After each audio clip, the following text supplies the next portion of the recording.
Bon matin! J'étais après préparer une recette que je voulais peut-être filmer plus tard, mais lorsque j'ai fait ça ici, pour goûter à cette idée, je me suis dit, elle est trop parfaite, il faut que je la partage maintenant.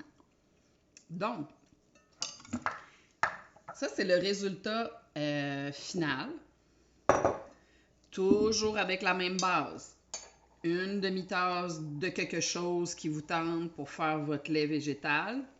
Personnellement, pour à peu près tous mes cafés, je suis pas mal tout le temps dans les laits de noix.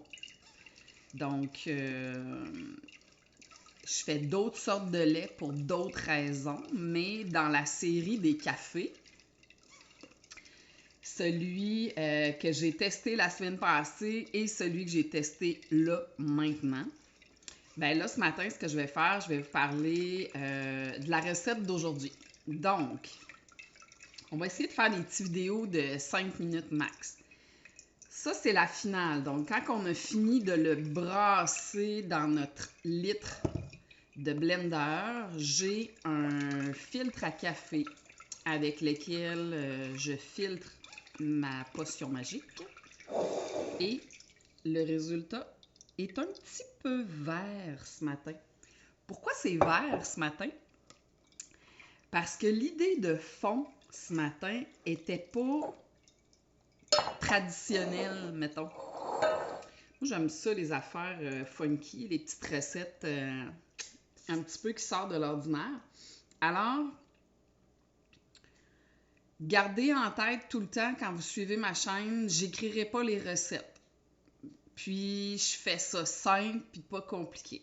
Donc, dans votre blender, pour cette recette-ci, j'y suis allée avec une demi-tasse d'amandes. Donc, une demi-tasse d'amandes. Ben oui, elle déborde, puis c'est pas grave. Puis s'il vous en manque, c'est pas bien grave non plus. Ensuite de ça, je voulais y donner une petite touche de saveur. J'ai de la menthe dans mon jardin. Donc, de la menthe. Ah, c'est écrit à l'envers, pratique. Donc, de la menthe, j'en ai pris à peu près comme ça. Une poignée. Une poignée. Donc, on a une demi-tasse d'amandes, une petite poignée de menthe. C'est de la menthe verte, je crois. Mais j'ai aussi de la menthe poivrée. Ça n'a pas vraiment d'importance. Ici, dans mon petit pot magique, j'ai de la stevia. De la poudre de stevia que j'ai fait cet été, qui se cultive extrêmement bien au Québec. Et lorsque vous faites des préparations avec de la stevia, soyez prudent sur la quantité. Alors là, ici, j'ai le quart de teaspoon, quart de cuillère à thé. Puis, tu sais, je suis vraiment allée le quart de cuillère à thé, là, pas bien plus. Puis, vous n'avez pas besoin d'écraser la stevia, mettez-en pas plus. Et un coup que tout ça était dans le mixeur, on s'entend, là, ça fait des noix dans le fond, ça fait une petite poignée de menthe, ça fait votre quart de cuillère à thé de stevia.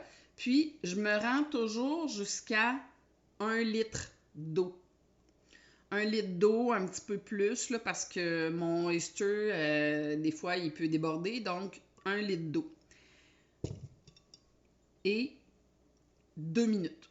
2 minutes, c'est le chiffre magique que j'ai adopté pour brasser ça, brasser ça, brasser ça. Et je continue ma finale.